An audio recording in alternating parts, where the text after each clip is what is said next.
Hey everyone, good afternoon. This is Joe from the Northeastern Native Plant Digest, bringing you another video we can all use to help our environment 1 yard at a time. I'm really excited to be doing this video today. I just got a shrub in the mail, and I'm going to be talking about that today, and I'm going to be planting it today. It's been a little bit kind of a wintry day here with a lot of icy rain, but the ground's still soft. And since these shrubs are dormant, I'm going to go ahead and plant them. So what I'm going to be talking about today is Hazel Alder. So this is Alnus serrulata. It's also known as Hazel Alder, smooth alder, tab alder, or I've even heard it referred to as Brookside alder. So it's in the Betulaceae family. It's native to the entire eastern half of the United States. It's cold tolerant all the way from zones 4 to 9. So this is a shrub that's it's going to typically get about 10 to 20 feet tall, 8 to 15 feet wide. It will sucker if it's happy. This is a plant that's going to really like to be in a wetter area.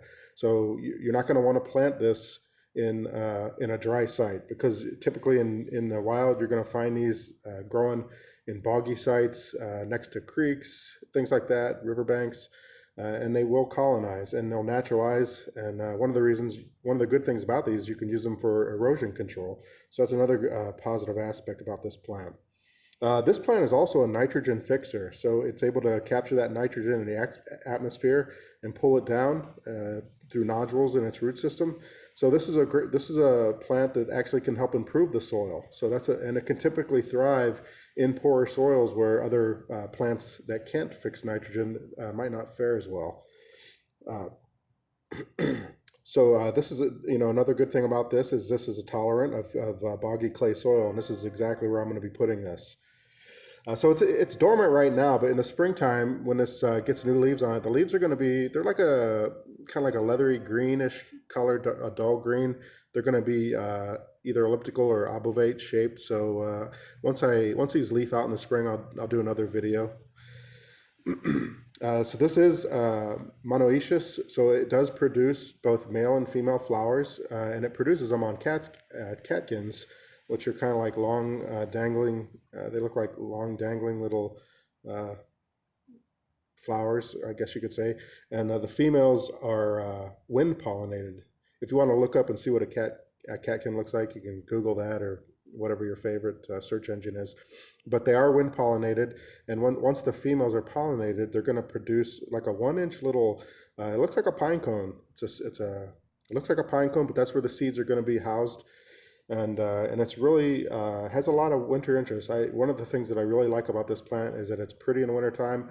I've actually seen this in craft places and stuff where people make wreaths out of them because they really are pretty. So one of the primary reasons that I'm planting this is because this has a really, in my opinion, it has a really high wildlife value. So those seed cones that this produces are going to feed birds in the wintertime.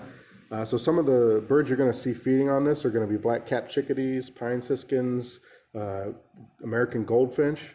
If you're lucky enough to be in an area where you have grouse will also feed on this.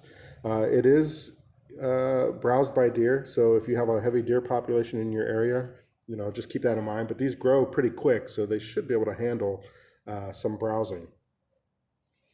Another great thing about this is it supports about 188 species of butterflies and moth caterpillars, and you can find more information at the Natural Wildlife Federation's Plant Finder. I'm going to put a link to that site in the description below, and you can use that. You can go up to the top where it sets your location, put in your zip code, and it'll pull up native plants, and you can see the alder is going to be listed in there, and it's going to support like I said, 188 species, including the morning cloak butterfly, Luna moth, eastern tiger swallowtails will lay their eggs on this. And another really interesting butterfly that uses this as a host plant is the harvester butterfly.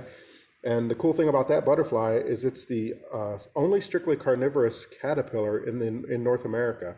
So it doesn't eat the leaves of the plant, but what it does is it eats a particular species of aphid that's attracted to this plant. So that's a really cool thing about this plant. So I'm gonna go ahead and plant this. And one cool thing about this, I'm really excited too, is because I actually got two separate plants. I ordered one plant, but they sent me two, so I wasn't really anticipating that. So I'm gonna plant the first one, and then figure out where I'm gonna plant my second one. So I'm gonna pause this, get this planted, and we'll wrap this up. All right, so I got the first one in here. Like I said, it's been a kind of a nasty day here, kind of wet, freezing rain, and it's early February, but that's okay. The ground's not frozen. I like planting this time of year. This is going to do great here, and so I would definitely encourage you, to look up a Hazel Alder. There's similar species. Trying to remember the name of that one. Anyway, Hazel Alder, alnus serrulata. Look it up. Look at some images of it. Do your own research. Like I said, it's great for a problem spot if you got a wet area. And hope you enjoyed this video. Give it a thumbs up, subscribe, check out some of my other videos. Love to hear from you, or love to hear your comments. Leave them below. Other than that, I hope you have a great day and a good upcoming weekend. Thanks.